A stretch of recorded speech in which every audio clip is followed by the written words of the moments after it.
Ready? Yep, good. Good. Coming up this week, things are getting dark and wet. And if you know, you know. It's Star Wars, The Clone Wars, Season 4, right here on your Star Wars Safe Space. Stick around.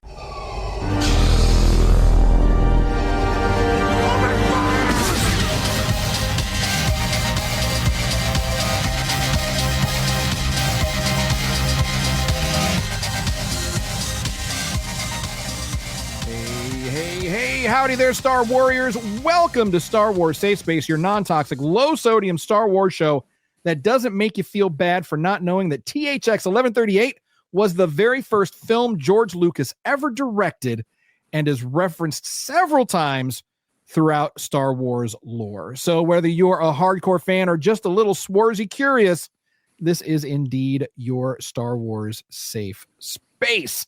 And we are the Circle of Nerds, and we do absolutely love Star Wars, even if we don't always like it. So let's meet the crew, shall we? From my left, your right, pilot of the infamous Parma Flyer, it's Crash.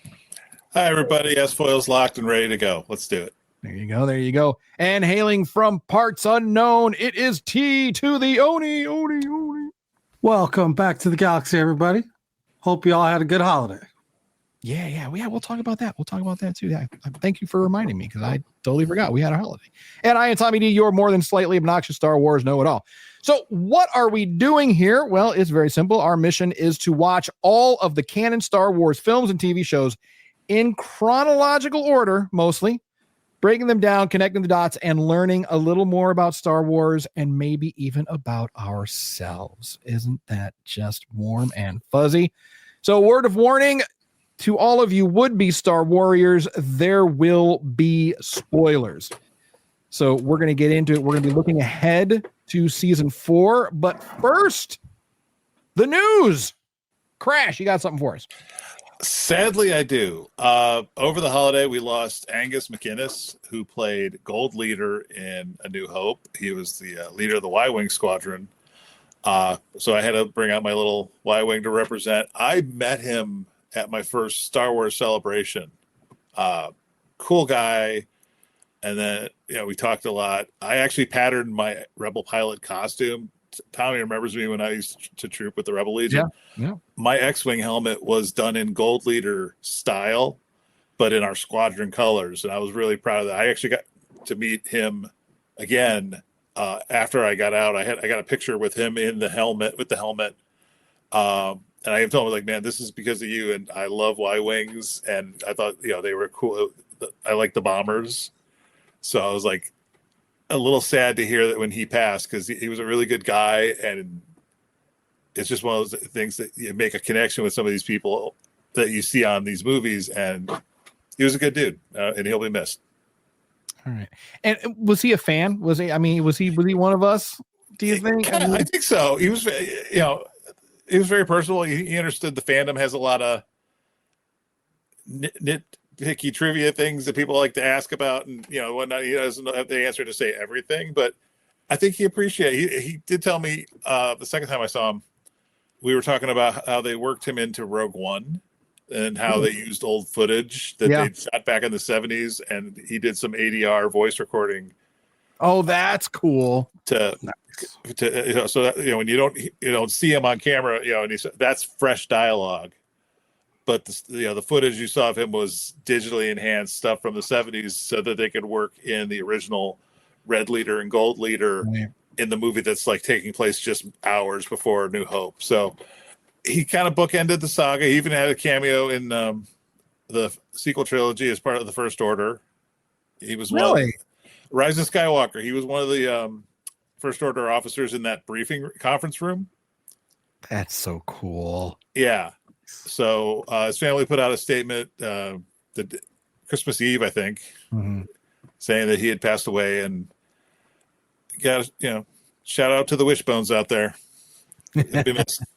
And if I'm not mistaken, the Parma Flyer is a Y-Wing. Is that correct? Yeah, that's sort of my unofficial nickname for, like I said, when I was a character in the Rebel Legion, my ship, I called it the Parma Flyer. So love it. Yeah, shout out to Gold Leader. Love it. Oh, man. And I have to say, Rogue One was really cool for that. Like, you know, when they did digitally, I mean, because, you know, Red Leader was in there. I mean, we had all of the original X-Wing and Y-Wing pilots represented.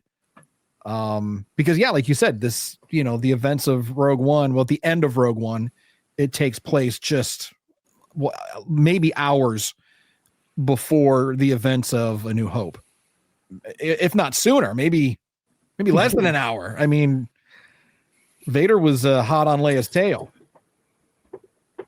True. That was a great way to tie in the two movies. And I think John Knoll said in an interview one time, like, you know, he pitched the idea for Rogue One to Kathleen, and basically it was like, it says in the scroll, you know, the first real victory for the, you know, against the, you know, what if it was stealing the Death Star plans? You know, and how did that come about? It was a great way to tie in a new movie with something that's been established for well over 40 years. Yep, I agree. And it was a great movie. I didn't care for the Leia and Tarkin CGI, but they I don't know. I think we could have done without that. We didn't necessarily need to see that crazy uncanny valley creepy Princess Leia, but I don't know. That's me being a nitpicky fan, because other than that, it's up there. It's my number 2 Star Wars film. Like, out of all of the films, it's my number 2. Rogue One is just a great Star Wars film. Absolutely love it. I mean, we based the intro of this show on the infamous hallway scene, which also divides fans. There's a lot of fans that find the hallway scene to be like really hokey and corny, and just, I don't know. A lot of fans don't like that hallway scene. And I don't know why. If you're listening, if you're watching, please comment. Let us know if you don't like the hallway scene in Rogue One. Tell us why. Because for me personally, that is exactly how I always wanted to see Vader. Like, we get to see Anakin being a complete badass and a savage. We get to see Luke eventually being a badass and a savage, but not until The Mandalorian. But we never really get to see Vader really being scary as fuck. And Rogue One gave us that. And people kind of poo-poo on the hallway scene. I think there's I'm kind of in between. I see both sides of the coin. I think, yeah, there's this element of the fandom. It's sort of just the nostalgia for that entrance of Vader. You know, everybody talks about how Vader's an iconic character in cinema history. That shot of him walking in, you know, was on all the storybooks when we were kids. Mm-hmm. You know, it was the image you had of Vader. You know, your literally first image of him. And that was after the stormtroopers. The shock troopers went in and busted up, you know, the hallway defenders. So the idea that, oh, maybe Vader took the first swing, you know, it was, you know, got through first, and needed to take a breather, had to dial up the asthma machine or something. I think that's maybe the only reason people kind of like, hey, I had this image of Vader, you know, smoke and Vader whooshing in and all that. Why didn't he just come in and tear up some more guys like he does in Rogue One? That's the only reason I can see people having a problem with it, because you're right. It is peak Vader to see him with a lightsaber just plowing through guys with blasters that have no idea that they're already screwed. Right. And I'm looking something up right now, but it's you bring up an interesting point too about, you know, that image of Vader, you know, where we just see him like silhouetted, you know, and it's just him and his lightsaber. And it reminded me of the cover for Splinter of the Mind's Eye.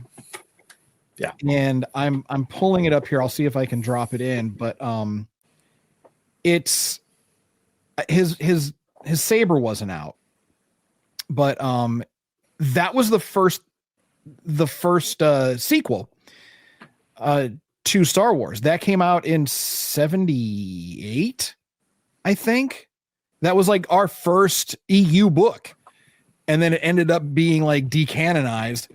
It was a backup plan in case the movie flopped. Right. It was a great book. I encourage everyone to read it. It's a great book.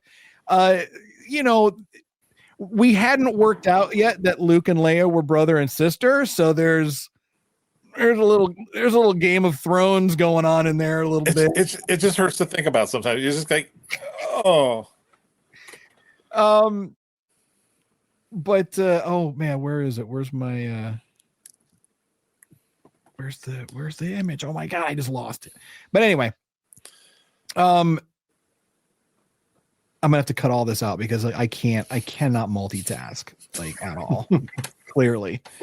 So silhouetting, Vader silhouette. Yes. So the hallway scene, again, I don't know why it gets so much hate, because I absolutely, positively, 100% love the hallway scene in its entirety. Like, it's just, everything about it is just so freaking badass. I can't stand it. I mean, it's like, you hear the breath, the lightsaber ignites as the music starts, and he's just saucing the hell out of people left and right.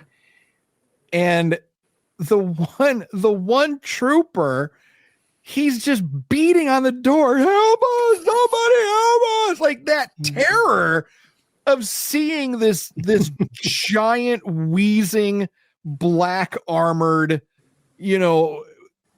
demon, with an archaic weapon that you haven't ever seen before. A lot of those guys, they'd never seen a lightsaber before. This is 18 years after Order 66, 19 years ish after Order 66. So some of these guys probably never saw a lightsaber. Even if they were alive during the time of the Jedi, the likelihood of them even encountering a Jedi was slim.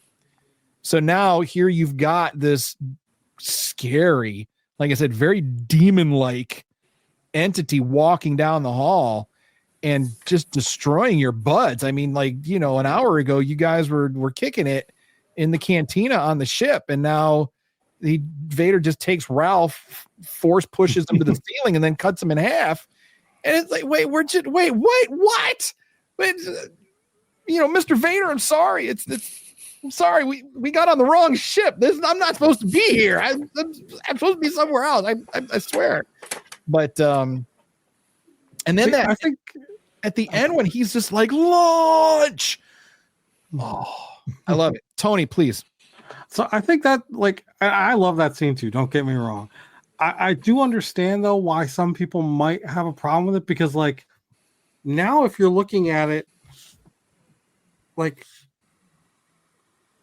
an original person, when you first see, okay, yeah, cool. So in episode 4, you see, okay, again, the troopers have already taken out most of the guys, and then Vader walks in, and you see Leia standing up to him and being her badass self. And it's okay, I can see that, because we as an audience haven't seen Vader do all of that stuff yet. Right. So it's we know he's the bad guy. We know he's a threat, but we don't know to what extent he is. So and again, we're literally talking maybe an hour's time from the time that he has that hallway scene to when he's confronting Leia. And I'm sorry, if I'm Leia, and I've experienced and heard this whole commotion, this whole hallway scene, I'm not standing up to him. I don't care how badass of a princess I am. If that guy is threatening me, you win. Do whatever you got. Right? It's like, my bad, big guy. It's like, calm down. Vader had a very submissive persona. Tarkin talked down to him in the movie. Some of the officers, even the guy he choked, sort of disrespected him in a way. Oh, absolutely. He's like, Vader, release him. And then don't try to frighten us with your sorcerer's ways, Lord Vader. It's like, motherfucker, you've been around long enough You know, that guy was old enough to remember the Clone Wars, and he probably had served in the Clone Wars in some capacity. So it's like, wait, Vader was like, maybe you forgot who I am. Let me choke this into you here real quick. But to see him get that physical, you know, that's not something that we had seen, nor would we see. We wouldn't see. I mean, until Empire. But even in Empire, it was really a one-sided fight, and he was still not like going off. You know, he was toying with Luke in many ways. You know, he wasn't like showing his full strength until the end when Luke clips him on the shoulder, and then he's like, it was like, okay, fuck it, this kid's toast. Yeah, you know? But he knew his name. He knew, you know, he knew that was his son. So I mean, I think he was still trying to not kill him. But I mean, you know, he doesn't really have a good track record for not killing children. So I mean, well, and as we know, Anakin Vader well knows, you know, hands can be replaced easily. So all right. Anyway, we're supposed to be talking about the Clone Wars, but that's what happens when you get people who love Star Wars talking about Star Wars. So, season 4, Clone Wars. We've already watched seasons 1 through 3. We've watched a few other things, but I think Tony, have you seen all of season 4? I don't know. I have seen none of season 4. Okay, so I know at some point in the Clone Wars series, we would be in uncharted territory for you because you'd seen 1 through 3, right? And prior to us starting to watch it, I had not seen any of it. Oh, so this is all brand new to you. Okay, cool. Excellent. So seasons 1 through 3, the episodes jump around quite a bit as we learned. So despite us trying to watch everything in chronological order, Dave, our Lord and Savior Filoni, he did kind of throw us for a loop once or twice or 10 times. Season 4, however, it maintains its chronological and release order. So that's very nice. Ooh. So we're going to be watching all of season 4 chronologically in its entirety. Plus, we're going to be watching Tales of the Empire episode 1 because chronologically that does fall in during season 4. So we're going to be watching that as well. So Tony, up to this point, and Crash, I'm sure you could probably agree with me on this. Up to this point, the Clone Wars have been fun, and there's been a few heavy moments, but shit's about to get real. I mean, Crash, would you agree with that? I mean, I feel like the series as a whole really starts to get like really this is when people are when they start saying that the Clone Wars is dark and gritty and not a kids show, and then they get made fun of for saying that Clone Wars is dark and gritty. I think they forget about how things kick off here with season 4. Yeah, I agree. This is, I want to say, the dividing line, but this was a part where the older audience was starting to make their voice known about, okay, we like that we're cool that it's animated. We like that, you know, Star Wars is for kids, but give us something a little deeper, a little darker. You know, Umbara is a metaphor for darker stories, both literally and figuratively. Yeah. But I think this was the season where, now that Dave sort of had a turn around the galaxy or two with, you know, the first couple seasons, and we've established who's who and what's what. Now it was time to really put a signature on it. And I think some of these, you know, we were just before the show, we were kind of planning out what our homework was going to be. And it's really going to be a case of building around the particular arc of episodes. You know, a 3-episode arc, a 4-episode arc, in some cases, you think about it as a viewer, that's almost a month of, yeah, you know, episodic television where, you know, you see like the first episode, you got to wait a week for the next episode, and then wait a week for the next. There were some cliffhangers, even little ones, and yeah. And as a younger viewer, I'm sure it was exciting because it's like reading a comic book and you get to that last page and it says to be continued. You can't wait for the next issue to come out because it's real easy now afterwards to binge watch a show and you go, okay, here's plot A to plot B to plot C. But when you got to wait that week and you got to talk about it with your friends in the playground and go, hey man, did you see what happened on Umbara? Right. Or did you see what happened in the Mon-Cal episode? Mm-hmm. There's some great stuff that happens there. There's some great you're starting to see a shift in Anakin's personality. Mm-hmm. He's taking a little turn to the dark side in some spots. Mm-hmm. Your friend, your buddy Papa Palpatine, is pulling on the strings in certain ways. I think you're going to find out, and this is when it really started to cook. I said that last season, but as far as in terms of these long story arcs, it's good. I promise you, Tony, it's going to get good, and it's going to get good quick. Yeah, I mean, I've already thought that's been good. Don't get me wrong, but I am looking forward to seeing it. Get a little bit more serious. Of course, seasons 1 through 3 had their moments of seriousness, but sure. But I am definitely intrigued by this. One thing that I am going to try to do for this season that I haven't done in the past is, I've always been, and I've talked about this before on the show, that I've always been a binge watcher. Like I rarely ever have the patience to just sit and watch an episode of something and then have to wait.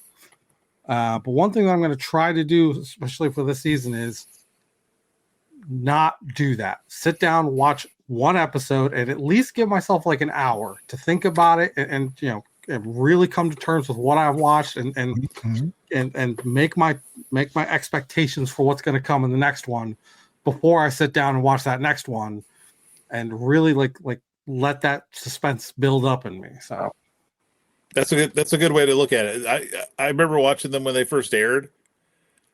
It's interesting. It's great watching them without the Cartoon Network commercials because some of these other shows they used to have was like I could feel my brain melting.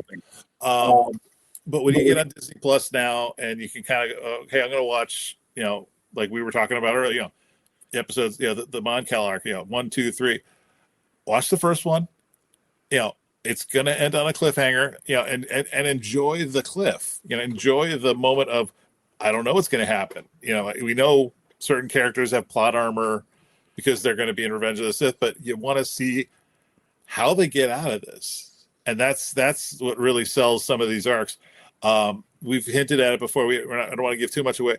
The Umbara arc alone is effing cinema. We hype it so much. I mean, we hype it so much, but it's worth the hype. And you're gonna. I remember watching it when it first aired, and there's a moment that happens. I was man tearing because you get so connected to these clones, and the bonds they have. There's going to be a moment you'll know what I'm talking about when you see it. It just breaks your heart. I'm not gonna lie. I was ugly crying. I'm not even gonna lie. I'm not gonna lie. I'm not gonna try to stand on airs. I was ugly crying over a cartoon. And I'm not ashamed to admit it. I'm not ashamed to admit it because it's just like you said, this is cinema. This is so it's a master stroke of storytelling. And it's for an animated series. Is it as heavy as something like Band of Brothers or Saving Private Ryan? I think when people are like, the Clone Wars are dark and gritty, and then you get made fun of for saying that. I don't think anyone is under any illusions that this is as heavy as some of these other IPs out there. I mean, of course, this is not Band of Brothers. This is not Saving Private Ryan. It's not that heavy. It's not that dark and gritty or whatever. But for an animated series that is meant for that teen and preteen audience, as an adult, you can still watch it and still get all the feels. Especially it Crash, like you said, as you start becoming emotionally invested, in some of these characters.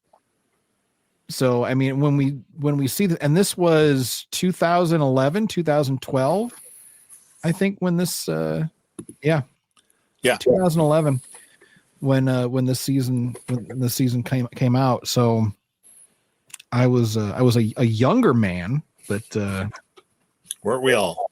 But I wasn't ready. I wasn't ready for what we see, like, at all through the whole. I mean, there are still some corny moments. There are some corny bits, but not nearly as many. Like, if you do a Google search, if you just go into Google and you type in Star Wars or Clone Wars season 4, and it's going to bring up the episodes, and there's, the little thumbnail pictures, just the little thumbnails alone. It's just like everything is just so dark. Everything is so moody, and it's just like, what is about to happen? And I think it's at this point, I think Dave is like, all right, childhood's over. Like, and you'll see that in, I won't give anything specific away, but as Ahsoka grows through the Clone Wars, I found it interesting that, her outlook on things gets a little dark. Things are a little more serious for her. It's not all, snarky comments and quips with Anakin. It's like, girl's been through some stuff, and that's starting to wear on her, and you'll see that in various episodes. I really would love to get Ashley on the show. We spoke with Ashley. I've spoken with her a few times. First time I talked to her was in Celebration Europe, and she had just launched the Her Universe line. So she was actually just chilling. They had a little pop-up shop inside the convention center. So she was just there hanging out. I didn't even really realize who it was at first, because especially there in Europe, in Germany, she's not a big deal because she doesn't do the voice, obviously, for German. She doesn't do the German voice of Ahsoka. So, but I got to talk to her again at Fan Expo up there in Boston, and we talked to her about the show. We told her about the show, and she was really interested in it because it's, we're doing something positive. So I got her contact information, and we got to get her on. Because we got to get her on to talk about Ahsoka and her journey. Yeah, we were talking Sherry. Working behind the scenes. I too, for years I've known Ashley since the beginning of Her Universe, and like I said, my sister is like a 10th level Padawan of hers. We saw her at Steel City over the holidays, and she's still amazing. She still gets like a huge line of people wanting to meet her, and she'll spend as much time as she can, like, with everyone. I heard a guy grumbling in line. Hi, Mr. DEI complainer. Hi, I was the guy with the VIP badge. Complaining about how, this is just a kid show. But he had something he wanted to get signed because he was trying to complete an item with everybody, and you could just tell. But I mean, she loves their fans. She loves the Clone Wars fans because she knows, everything she's got going for her right now with Her Universe and all this, voice work she's doing came from Ahsoka, and she's very upfront. And she's a fan too. I love talking to her as a fan because she gets us, and she'd be a great person to have on the show just for tell us your tale. What do you think? I would love for us to sit down with like her and Sam at the same time, and it'll end up being a fucking 2-hour long show because and Sam Witwer, another one. I mean, he is another one who is a fan and he knows his shit. Oh, he is so smart. I feel like that guy, he's forgotten more Star Wars than I'll ever know. And Dave as well. I would love to sit down with Dave because Dave is a fan. Dave played with Star Wars toys as a kid, sitting in his bedroom and now he's playing with the fucking coolest collection of Star Wars toys ever.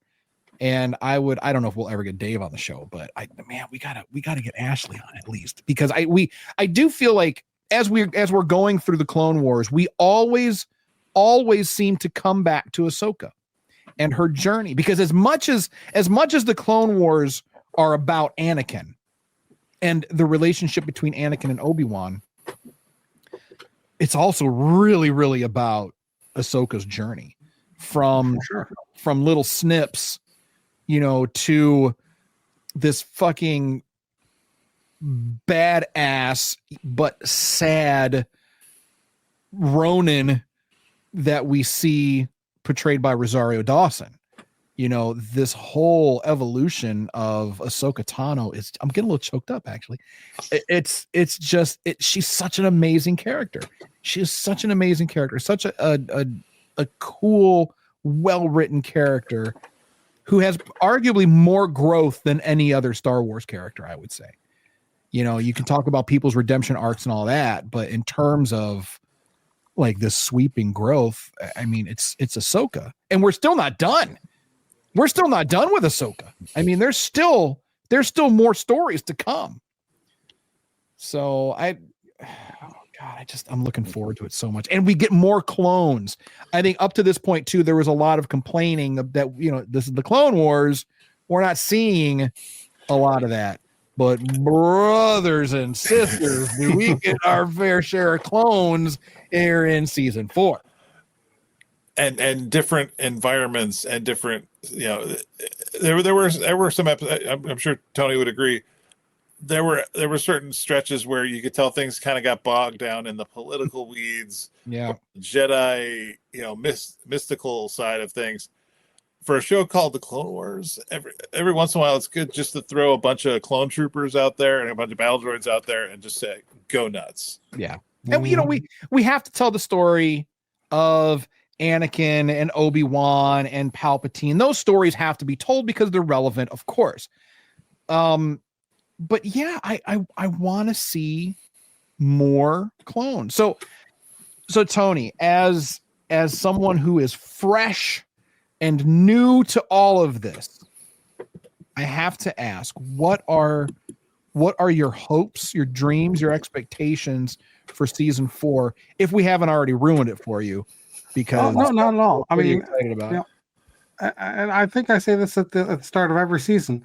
My biggest thing is I want to see the character growth. I want to see these arcs. I want to see how they go from where they are now to where they end up. Mm-hmm. And I love that aspect of it. Yeah. You're going to get it. And we got Mandalorians. And we got Mandalorians too. I forgot. We got some Mandos. Yeah. I gotta step away. Okay. Be right back. There was a lot of Mandos, the arcs for a while, and then we kind of get away from that because we're covering other parts of the galaxy. So yeah, this is a great time to kind of revisit that side of the galaxy too. That's just I'm so excited. Like, I've been like holding back rewatching this season because I want to watch it together. I want to watch together. So I'm hoping that some of our viewers and some of our listeners are also new with the show, and you're also going to be watching it together with us.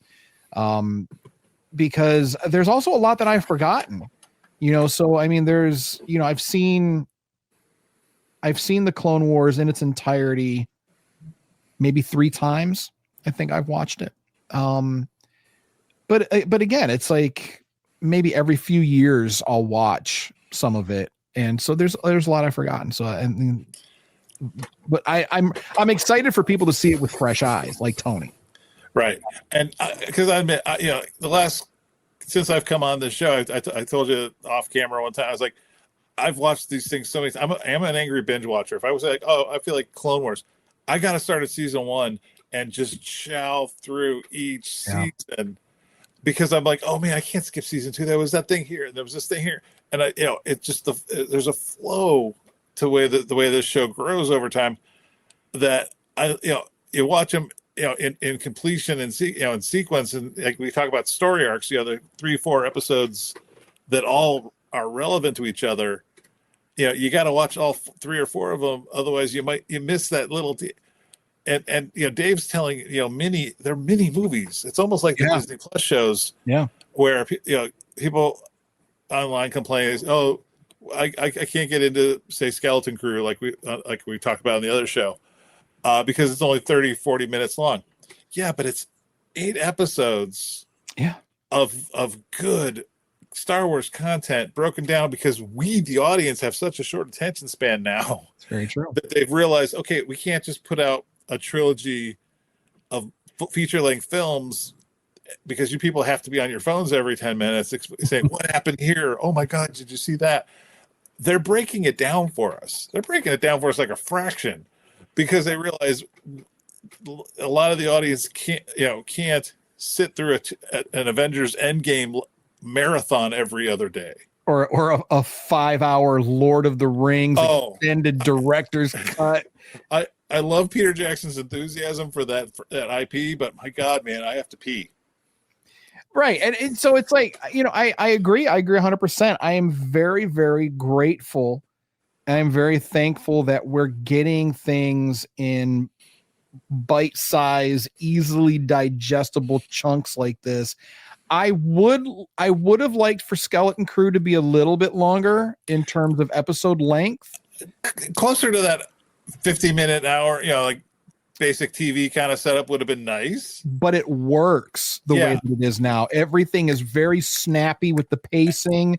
Like the Acolyte. I liked the Acolyte. I know, people get crucified for saying that, but not on this show, you won't. But one thing that probably my biggest complaint about the Acolyte was the pacing. The pacing of the episodes was a little bit janky sometimes. And I just rewatched that over the holidays, and I agree. It's a great, again, it's like I said on the other show about Skeleton Crew. Acolyte was great. It would not have been a great movie up against Top Gun Maverick or whatever was coming out that time of year, where it would have been, middle tier of the box office. It would have been a flop. Potentially. You'd never hear about it, because you just can't rally the entire Star Wars fandom to go, hey, go check out this this new movie every year. I think one of the few mistakes Disney did make since their takeover was this new the sequel trilogy and then the anthologies in between. A new movie a year was tough, especially when they're like trying to announce a Star Wars celebration every year to promote it. That's hard on the wallet, guys. Mickey, help me out. But I think Acolyte could have worked as a movie. I think it could have worked as a movie. I think I would have been cool watching an 1.5, 2-hour movie of the Acolyte that ends on a cliffhanger with the prospect of maybe another movie in a couple of years. But I'm happy with what we got, and I do agree. I think that the TV series, doing it in that format, it's just easier. Each episode costs as much as a whole fucking movie. So it's not like they're skimping out on anything, but compare that to Strange New Worlds. I'm watching season 2 of that now. So good. And that's another tricky thing where there's so many streaming services now that I think part of the problem, people look at I don't know how they do streaming ratings, but the word is that the ratings for like a show like Skeleton Crew are low. Well, it's low because there's so many platforms now. There's so many streaming shows now that people can't. You got to commit to something and exclude everything else, because I don't know about you. I don't have the attention span to watch, one show and then jump to another show, then jump to another. Yeah, and I'm a binger. I do like to watch. When I watch, like I said, when I watch Clone Wars, I start season 1. I don't stop till the end, because I want to take it all in. I don't like jumping timelines and stuff like that.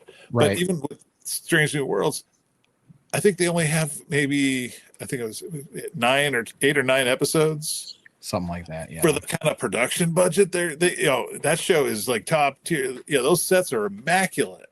10. And the amount of same. And that's what happened with Acolyte. They wanted feature length, top tier looking production quality. but you're breaking it down into short, shorter chapters for everybody to stop and what's trending, what's tweeting. I don't think the audience has the attention span they did back in the original trilogy days, where you could take 2 years off between Star Wars films. No, we got it. I mean, they got to keep. I mean, and there's a lot of hate on Disney Star Wars, again, because of DEI and wokeness or whatever they want to complain about.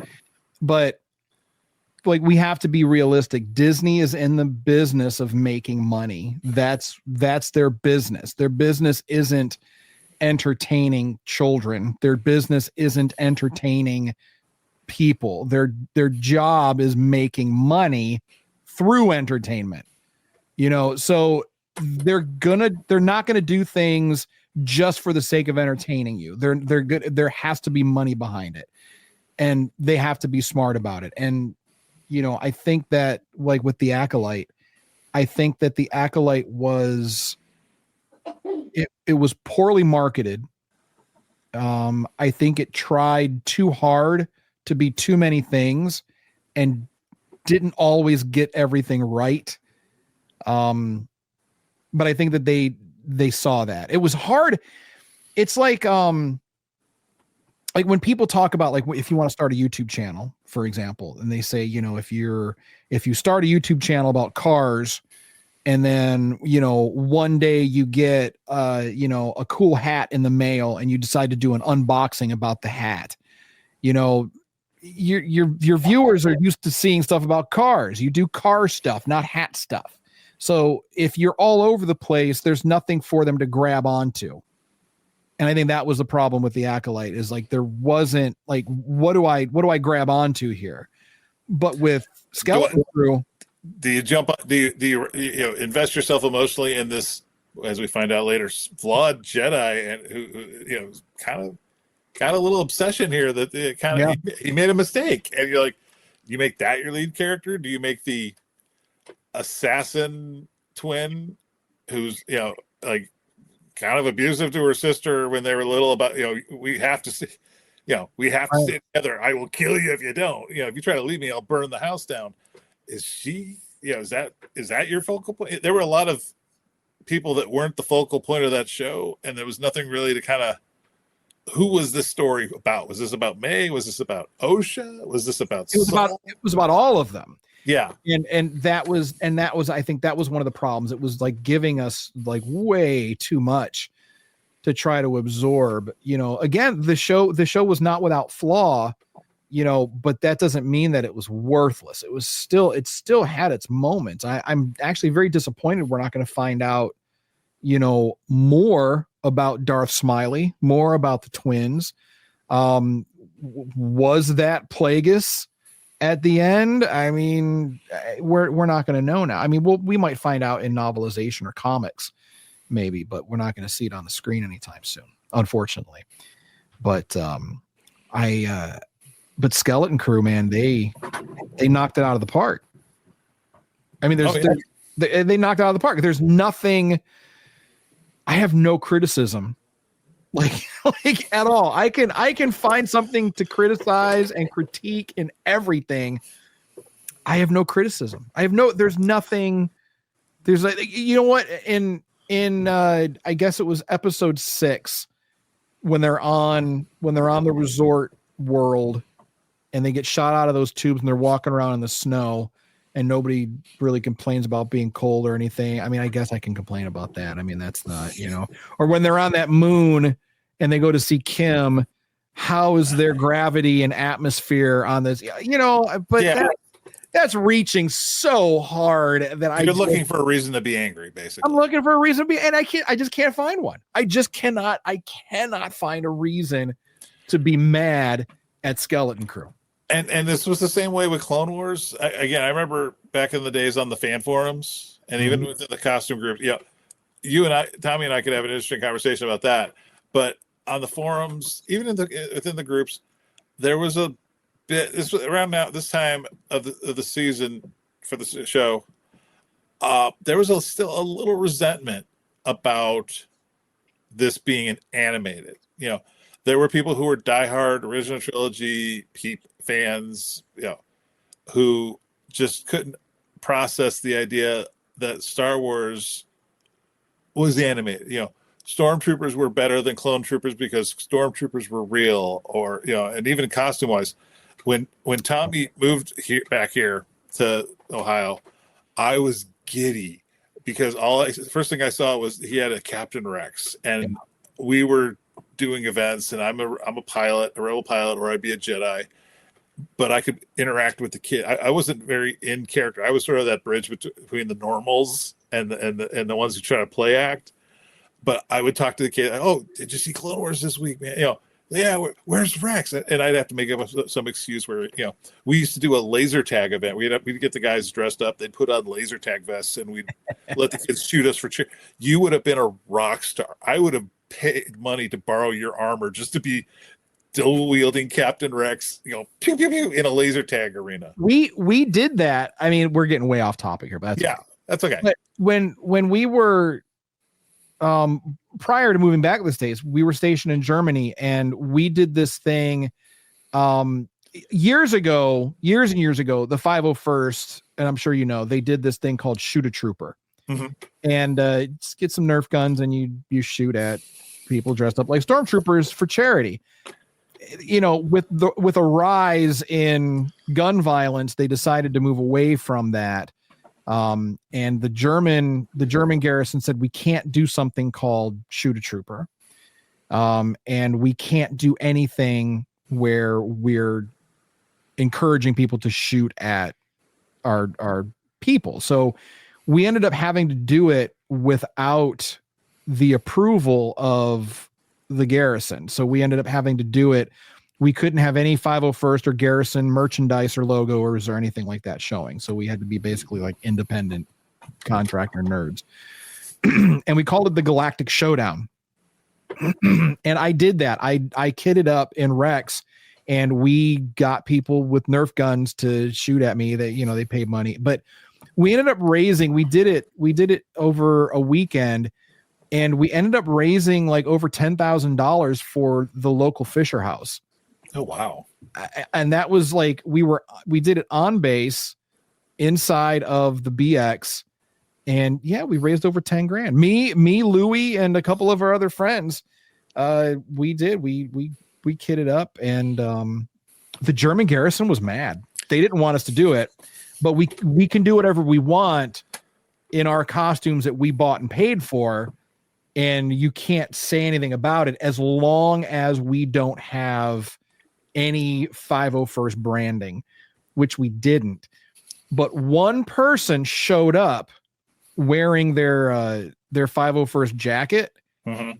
They weren't participating. They were just there. They weren't even a handler. They were just somebody out of costume.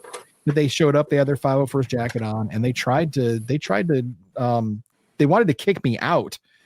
I ended up getting suspended for another fraternity, brother. Right. I ended up getting hit with a 6-month suspension because I went against the garrison CO, who, like most garrison COs they're so fucking full of themselves anyway. I'm not going. Anyways, tying this back to the point we were talking about. Let me just say, I love the 501st. I love the Rebel Legion. I love the Mando Mercs for what they represent. I love the fact that they're charity organizations, and I love the fact that they are working to reach out and interface with the community, and that these costume clubs do a lot of really, really good work. They raise hundreds of thousands of dollars for charity. So despite the individual little power trips and things like that go on, as organizations, I believe in the ideals. I believe in the concept behind the clubs. The concept is great. The execution gets a little murky, and Tommy and I will be starting a podcast where we will spill tea on both sides of the. Oh shit! Okay. Look, Tony's about to check out. He was like, "All right, I'm not in the 501st. I don't have a kid. I'm not, but I like the stories. It's fun." But that's I like to tell. There's a certain element of when these shows aired, versus how they were received at the time by the fandom, by the groups. Yeah. Like I was kind of saying, there were people who were, for lack of a better term, Princess Leia obsessed, hated they hated Clone Wars because who cares about Padme? Who cares about Anakin? It was always how it affected them, and there's and as not just costume groups, but I remember, like I said, during the prequel trilogy, the fan forums, fanforce.net kind of forums, where the internet sort of opened the doors to the entire fandom, and it wasn't just your circle of nerds that you talk to, right? It was some creepy guy. I kid you not. Short story. We had a guy here in Cleveland. I was the head of the Cleveland chapter, and I mean I had to be like Mr. Polite to everybody, even if you were like the most rude, obnoxious person in the world. There was a guy. We called him Pervert Scott, if that gives you an idea. Oh my God. He was a plus one. He wasn't even a member of the group. He was somebody's +1 that they kept bringing. And we got like a private screening for all the work we'd done at the opening weekend for Revenge of the Sith. The movie manager said, "Hey, your last night here, you guys go into Theater 13. It's on us." Well, somebody, one of our members brought Pervert Scott along to my private screening, and I'm sitting there, we're watching, and all I hear is all these rude, under his breath, like strip club, creepy guy comments he's making about Padme, and I'm just like, dude, if I didn't have to be the designated nice guy, I'd be throwing your ass out of here. Pervert Scott. The Adventures of Pervert Scott. Yeah. And that's the problem with the fandom menace over time. It sort of evolved into that where on Twitter and other platforms where the more toxic you could be drew more toxicity to you. Really? The sequel trilogy got a lot of hate gets clicks, and when you go on a forum and say how much you hate Rey, she's a Mary Sue, blah blah blah, my mom hates me, whatever. That draws attention from other dudes who also want to be, they want to seek attention for that, and they'll play off of their worst instincts, whereas people who actually genuinely enjoy Star Wars, whether it's if you find something like we say on this, the intro, whether you like it or not, whether it's whether you think it's good or not, enjoy. I always say, to people coming into Star Wars, like Tony, he's watching Clone Wars for the first time. Enjoy the ride. There may be an arc that doesn't quite play for you as well. That you've heard us talk about the Umbara arc, or Sure. A particular episode may not hit with you as well as it does. Enjoy the ride, because that's, I swear I should put on a t-shirt, filler episode is prologue for Dave Filoni, because that's what he'll take a little thing that he played with in season 2, and now all of a sudden it's a bigger deal. And we're going to find out this year with the Mandalorians, there's going to be something that's going to come back that has ramifications all the way into the Mandoverse, if you get my meaning, Bo-Katan. So, and speaking of that, we need to get Katie on the show too. So we'll have to reach out to her. So yeah, I don't know. I one of the main reasons I want to do the show was just for the positivity. We need more of it. The fandom menace is still out there. They've been quiet, but they'll be back. And there was one individual, again, I don't want to name him. But he is a Star Wars theorist. He has a lot of theories about Star Wars, and if he knows who he is, and anybody else who knows who he is, fuck that guy. Yeah. Fuck that guy. So, but he said something when the Acolyte, when it was announced that there wouldn't be a second season. One of his first comments was, thankfully we're not going to get a second season. And here's why I have a problem with that. And then we'll wrap for the night. But you say, thankfully, that we're not getting another season. You're saying, thankfully, we're not getting more Star Wars. And that's the problem that I have, because it's like, yes, for you, The Acolyte was awful. It was terrible. It goes against everything that you believe in, and you hated it from top to bottom. But there's a dozen other Star Wars properties you can engage with that you do love. But now, by saying, thankfully, we're not getting more Acolyte, what about those people that were drawn to Star Wars because of the Acolyte? What about the people that were actually fans of the Acolyte before they were fans of Star Wars? They saw the Acolyte for whatever reason, they were drawn to it and they loved it. And then because of that, it opened up this whole new world of Star Wars for them. Are they going to stay? Were they only here for the Acolyte, and now that it's gone, they're gone too?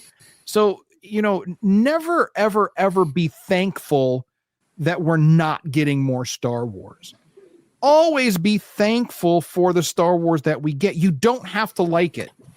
I don't like all Star Wars. I don't like the sequels. I don't hate the sequels, but I don't like them. They're okay. I don't like,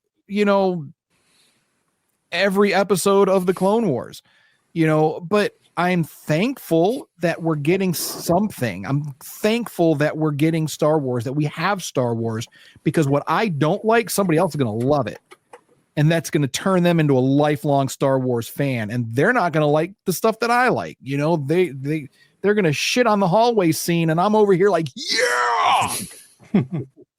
So, but that's shit on the hallway scene, but come back for something else that's Star Wars related. I don't think a lot of people, I shouldn't say a lot of people, people who make comments like that, I feel, and even us original trilogy generation types, have sort of forgotten what the dark times really were like. We talk about how there was a gap from Return of the Jedi to the beginning of the expanding universe with the books, and then eventually, and then. Mm-hmm. But when you look at it chronologically, the dark times was a big gap of time where all of a sudden Star Wars is over.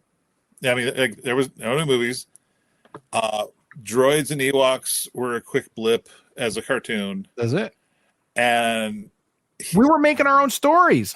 We had the action figures. We had the toys. That's how we kept going. And we were told, I'm amazed how many people I'm still friends with from like grade school, high school, even college, who I was casual friends with, but we didn't really, I was like, the things we didn't connect with. I find out later in life, oh wait, you like my Star Wars, but you're a Star Wars fan.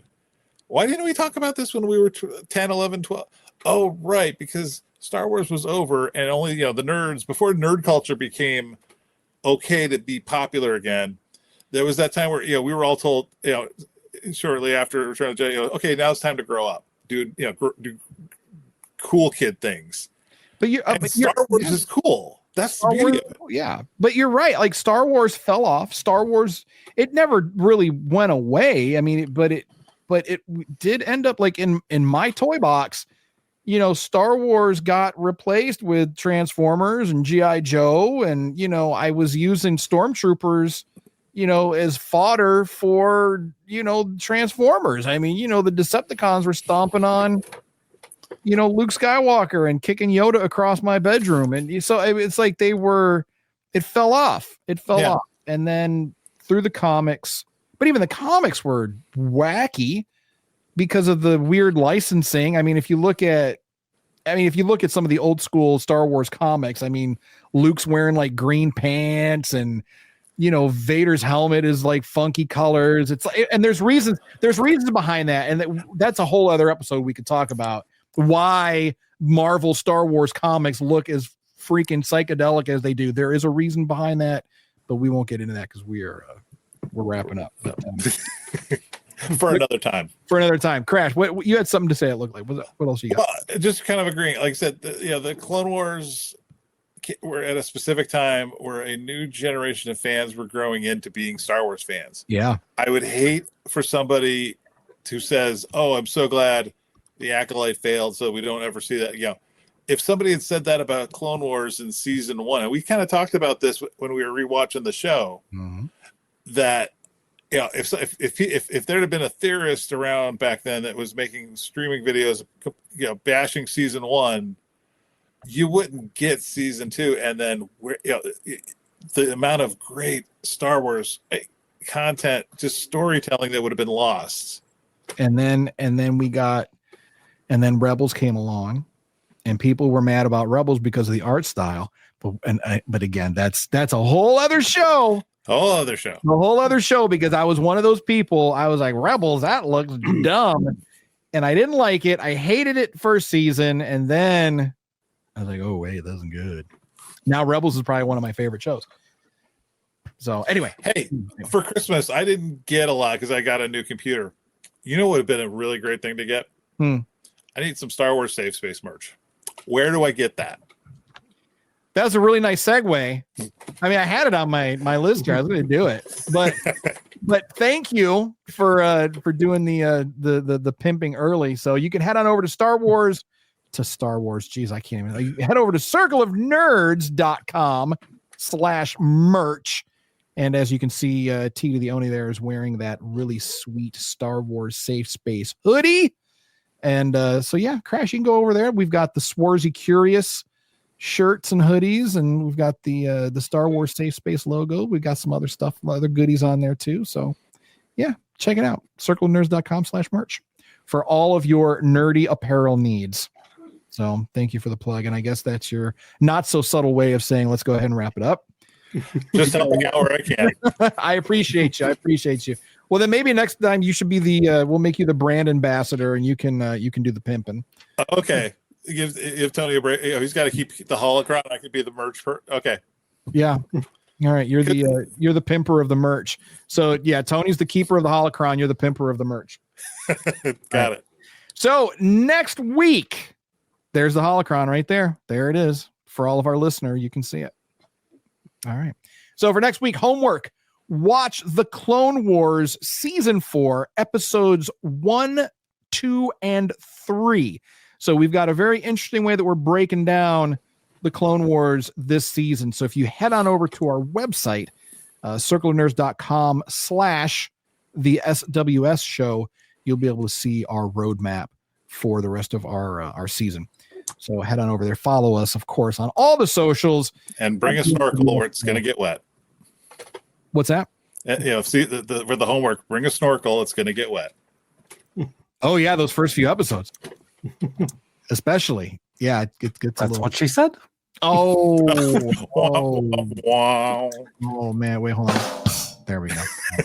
I knew I had the button somewhere. So, so check us out on all the social medias at the SWS show. I think we are probably more active on TikTok than we are anywhere else. But we're putting out clips of the show everywhere. So whatever your favorite platform is, you can check us out on there. And of course, we're on YouTube. We do post full video episodes of our show on YouTube. And again, that's at the SWS show, or you can listen to us on your favorite podcast platform. So that's going to do it. You guys got anything on the way out? Anything? No, like I said, we're just getting excited about this season. This is going to be a fun ride. It is going to be a fun ride. All right. Absolutely. All right. Looking forward to it. All right. So thank you so much for tuning in this week. And of course, as always, a very special thank you to all of our active duty military members and veterans for their service and sacrifice. I absolutely 100% appreciate that. And as always, of course, Star Warriors, if no one does anything nice for you, do something nice to yourself. And we're going to see you guys next week. Bye.